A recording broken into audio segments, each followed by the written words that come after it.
métodos indicadores clave para tareas de manipulación de cargas. Estos métodos han sido desarrollados por el Instituto Federal para la Seguridad y Salud en el Trabajo en Alemania. Al inicio se desarrollaron dos primeras herramientas KIM, las cuales fueron a partir del año 1996 al año 2001. Posteriormente, en el año 2007, se desarrolló la tercera herramienta, la cual implica el manejo manual de tareas repetitivas y fue validada 4 años después. Según los autores, se desarrollaron estas herramientas para la evaluación de los riesgos en base a las siguientes tareas. El método KIM-LHC para las tareas de levantar, sostener y transportar una carga. El método KIM-PP para las tareas de empujar o jalar una carga. Y el método KIM-MHO para la evaluación de la carga física durante operaciones de manejo manual. ¿Cuál es el objetivo principal de estos métodos? Es evaluar el riesgo en un nivel de detección, reconocer y eliminar los déficits en el diseño de trabajo. La evaluación se realiza en dos etapas. La etapa número 1 consiste en la escala ordinal y la etapa número 2 es en base a la evaluación del grado de probabilidad de sobrecarga física. Los métodos indicadores clave y existentes, que son los anteriormente señalados, se simplifican en este cuadro, en el cual delimitamos cuál es el enfoque del indicador clave, los indicadores claves que considera cada uno de ellos y algunos ejemplos. En el método KIM-LHC cabe resaltar que las operaciones de levantar, sostener y transportar de forma manual tienen que ser en cargas de 3 kilogramos o superiores a este. Los indicadores clave son la frecuencia diaria, el peso de la carga, las condiciones del manejo de la carga, la ubicación de la carga, la postura del cuerpo, las condiciones de trabajo que son desfavorables, la organización del trabajo y cómo está distribuido este, y la carga de trabajo física durante el día. En el método KIM-PP consiste en empujar o jalar una carga con ayuda de camiones, unidades móviles y monorrieles. Los indicadores claves son la frecuencia diaria y la distancia, el peso de la carga y los dispositivos de transporte, las condiciones de conducción, las propiedades del dispositivo de transporte, las condiciones de trabajo desfavorables, la organización del trabajo y la distribución de este, la carga del trabajo física durante un día.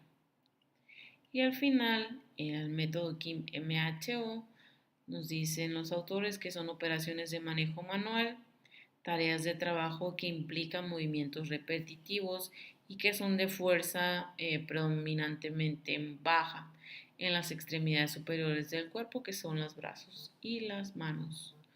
Los indicadores claves son la duración diaria, el tipo y duración y frecuencia de la fuerza ejecutada, la transferencia de fuerza y condición de agarre, la postura del brazo durante el trabajo manual, la postura del cuerpo, las condiciones del trabajo desfavorables, la organización del trabajo y la distribución, la carga de trabajo físico durante un turno. El primer método, que es el método KIM-LHC, consiste en la evaluación, como ya habíamos comentado, de tareas con manejo manual de carga. Este formato se divide en 3 pasos a considerar para llegar a una calificación o puntuación final. El primer paso es determinar la puntuación del tiempo. El segundo paso consiste en la determinación de la puntuación de la carga. Y el tercer paso es el de la evaluación. En el primer paso, donde determinamos la puntuación del tiempo, se divide en 3 secciones. La primera sección consiste en aquellas operaciones que implican elevación o desplazamiento de la carga menores a 5 segundos. La segunda sección nos habla de sostener la carga, que deben de ser mayores a 5 segundos. Y el tercer apartado, que es de transportar, el cual debe ser mayor a 5 metros. En la parte de operaciones de elevación y desplazamiento, Aquí se considera el número de veces que se realizan durante un día. En la parte de sostener la carga implica el tiempo de duración que se sostiene la carga durante el día laboral. Y en la parte de transporte implica la distancia total en el día que recorre la carga durante un día laboral. En la etapa número 2 determinamos la puntuación de la carga. Aquí consideramos la carga efectiva tanto para hombres y mujeres y estimamos una puntuación. Aquí los autores nos especifican que la carga efectiva en realidad es la fuerza real de acción que es necesaria para mover la carga. Dice que esta fuerza no corresponde a la masa o el peso de la carga, ya que si nosotros inclinamos una caja, solo un 50% de la masa o el peso de la carga va a tener un efecto en el trabajador. Y de igual forma cuando se utiliza un cesto, se cargaría solo el 10%. El siguiente apartado es correspondiente a la postura que se tiene al momento de mover o manipular la carga, postura y posición. Aquí los autores nos dicen que debemos de considerar la postura típica durante el manejo manual de la carga. Nos recomiendan que cuando hay diferentes posturas se debe utilizar un valor medio y en el siguiente apartado nos habla de las condiciones de trabajo. Esta nos divide por condiciones de trabajo que son condiciones ergonómicas buenas o espacios que ya tienen alguna restricción o alguna limitante para poder manipular nuestra carga. El tercer paso es la evaluación. ¿Qué es lo que se añade en este paso? Aquí se hace una sumatoria de las puntuaciones que determinamos a partir del paso número 2. Si podemos ver, la primera puntuación tiene que ver con la calificación que determinamos a la carga efectiva. La siguiente puntuación tiene que ver con la postura y la siguiente puntuación con las condiciones de trabajo. Esto nos da una sumatoria que es multiplicada por el paso número 1, que es la determinación de la puntuación del tiempo, y al final nos da una calificación del riesgo. Esa calificación del riesgo ya calculada se puede centrar en esta tabla de resultados donde nos divide los rangos del riesgo, los tipos de puntuaciones o calificaciones del riesgo, la descripción que nos dice qué tipo de riesgo estamos y las recomendaciones. Los autores nos dicen que la clasificación solo puede considerarse como una ayuda de orientación. Nos hacen la recomendación de que el análisis más exacto requiere de conocimientos ergonómicos más especializados. A medida de que aumenta el número de puntos, aumenta el número de riesgo, la sobrecarga física que va a resentir el sistema musculoesquelético. En la descripción de cada uno de los tipos de riesgos o sobrecargas, si implica sobrecarga o no, hay un apartado donde dice que es considerable que se haga un rediseño del trabajo para el tipo de personas o personal resiliente. ¿Cuáles son este tipo de personas? El personal resiliente o las personas que están dentro de este contexto o apartado son aquellas personas que tienen 40 años de edad o mayores o son de 21 años de edad o menores o algunas personas que sean nuevas en el área de trabajo o que tengan alguna enfermedad o patología relacionada a cada uno de los indicadores señalados en este sistema de evaluación. El siguiente esquema de evaluación es el método KIM-PP, que implica la evaluación de empujar y jalar una carga. Este método indicador también se divide en tres partes: paso número 1, paso número 2 y posteriormente el paso número 3. De igual forma, el paso número 1 nos permite determinar la puntuación del tiempo. El paso número 2 nos permite determinar la puntuación de la carga y el paso número 3, la evaluación. En el paso número 1 se considera la determinación del tiempo en base a estos factores. El principal factor de este lado es la evaluación que se hace al empujar o jalar una carga en distancias menores a 5 metros. Consideramos el número de veces que se ejecuta el empuje o el jalar la carga durante un día laboral y se clasifica una puntuación. El siguiente apartado evalúa el empujar y jalar en distancias largas, las cuales son mayores a 5 metros, y se utiliza el tiempo total de distancia que se recorre durante un día laboral. El segundo paso es determinar la calificación de la carga en base a la posición, la velocidad, la postura del trabajador y las condiciones del trabajo. Es importante considerar en este paso que se considera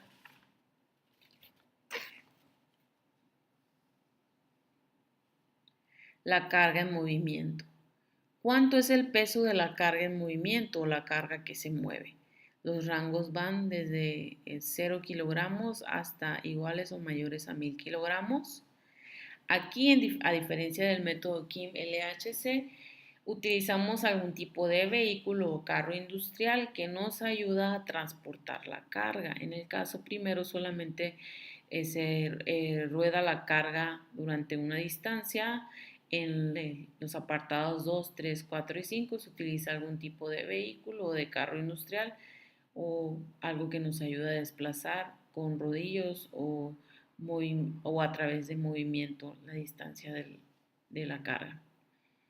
En el apartado siguiente nos habla de la asociación del peso de la carga y si ésta implica moverse con deslizamiento.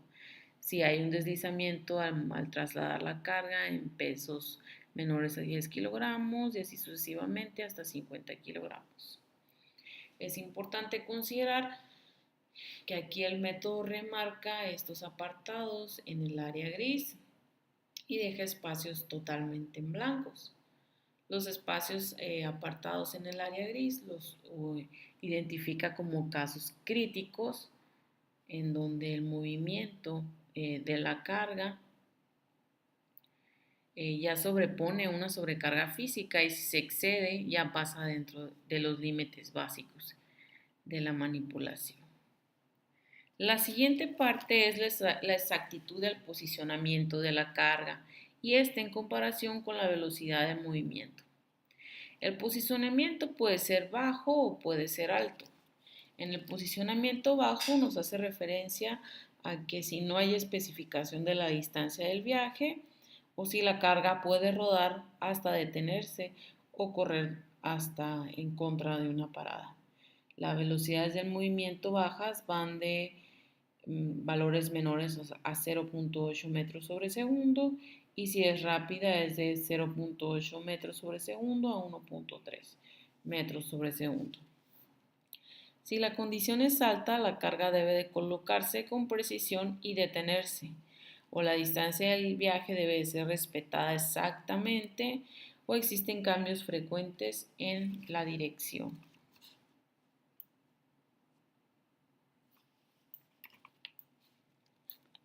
En el apartado de postura calificamos el tipo de postura que tiene el trabajador o el operador al estar haciendo el desplazamiento de la carga, ya sea al empujar o jalarla. En el siguiente apartado verificamos las condiciones de trabajo, si son condiciones buenas, restringidas, condiciones difíciles o muy complicadas. En general lo que implica esto es que si en el espacio físico existe algún limitante que me impida hacer el desplazamiento del empuje o de jalar la carga. El paso número 3 consiste en la evaluación, en el cual también sumamos cada una de las puntuaciones obtenidas desde el punto número 2, que es la primera, la determinación de la calificación en base a la puntuación de la peso o la carga de la carga en desplazamiento. La segunda es el posicionamiento o la exactitud del posicionamiento que verificamos de este lado. La tercera es en relación con la postura del trabajador y la cuarta es en base a las condiciones de trabajo. Al final estas se suman y se multiplican por la calificación que ya determinamos en el paso número 1, que es la puntuación del tiempo. En este caso hay una especificación. Si el tipo de trabajador es mujer, esto además se ve incrementado porque lo multiplicamos por el valor de 1.3. En el caso de hombres o trabajadores hombres, se omite este multiplicador y al final nos da una calificación del riesgo. De igual forma, ya que la calculamos, podemos centrarla en esta tabla de resultados y ver dentro de qué rango del riesgo estamos, la descripción del riesgo y las recomendaciones. Este tipo de recomendaciones e indicaciones que se dan en la parte inferior son iguales a las del método KIM-LHC. El siguiente método es el método KIM-MHO, que consiste en la evaluación de la carga física durante operaciones de manejo manual. También se divide en 3 pasos. El primer paso es determinar la puntuación del tiempo. El segundo paso es determinar la puntuación de las fuerzas de operación, de agarre, movimiento, postura y posicionamiento del mano y brazo. Y el tercer paso es determinar la evaluación final. Dentro del primer paso, determinamos la puntuación del tiempo. Los autores nos dicen que la duración del tiempo es la duración total en el turno o en un día laboral que se obtiene a partir de la duración y frecuencia de los ciclos de trabajo analizados por turno. Hay un factor muy importante a considerar. ¿Cómo sabemos cuántas observaciones debemos de hacer? Los autores nos dicen que las observaciones se hacen en base al tiempo de ciclo de trabajo. Si el tiempo de ciclo de trabajo es menor a 60 segundos, el número de observaciones recomendado es de 5 a 9 ciclos. Si es mayor a 60 segundos, el número de observaciones recomendado es de 10 a 15 ciclos. La segunda parte donde determinamos la puntuación de la fuerza y la determinación de las operaciones operaciones de agarre, movimientos de postura y posición en mano y brazo, se estima de la siguiente manera. El tipo de fuerza que se utiliza específicamente en el área de las manos y en los dedos lo divide en unos niveles de bajo a alto, donde las frecuencias van desde la fuerza muy baja, fuerza baja, fuerza alta, fuerza muy alta y la máxima fuerza. ¿Cuál es la comparación que hace esta determinación? Compara el tipo de fuerza en base a la carga y el movimiento de la misma. ¿Qué es lo que se estima aquí? Aquí dice que determinemos el tiempo medio de la carga.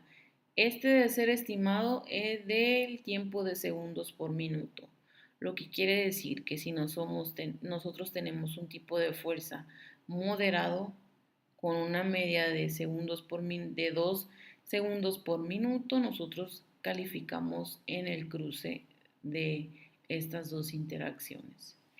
La siguiente calificación tiene que ver con el movimiento. Aquí determinamos la frecuencia media del movimiento, la cual es en base a los números de movimientos que se hacen por minuto, que van a una escala de 0 a mayores de 60. En este apartado se califican tanto la mano izquierda como la derecha y al final tenemos que dar la puntuación de la suma de los dos. En el apartado de la transferencia de la fuerza o las condiciones de agarre, aquí nos indica cada una de las restricciones para poder calificar esta área.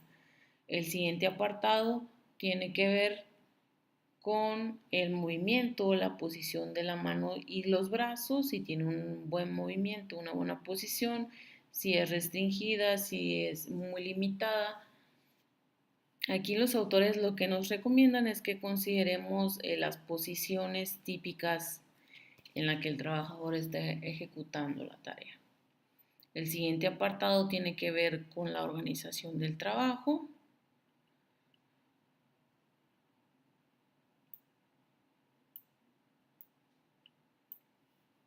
El siguiente apartado tiene que ver con las condiciones del trabajo, si son condiciones buenas, si son condiciones restringidas. Y para finalizar, la etapa número 2 tiene que ver con la postura del trabajador. Vienen ejemplos gráficos donde nos delimitan el tipo de cada una de las posturas y los rangos de multiplicación, de asignación de puntuación. También aquí los autores nos hacen mención que consideramos las posturas típicas en el trabajador. El tercer paso para finalizar es el paso de la evaluación. En este paso de la evaluación sumamos cada una de las calificaciones obtenidas a partir del paso número 2 y sus derivados que tienen que ver con el tipo de fuerza, específicamente en las manos y dedos, la transferencia de las fuerzas y las condiciones de agarre, la posición y movimiento de brazo y mano, la organización del trabajo y las condiciones del trabajo y al final la postura del trabajador.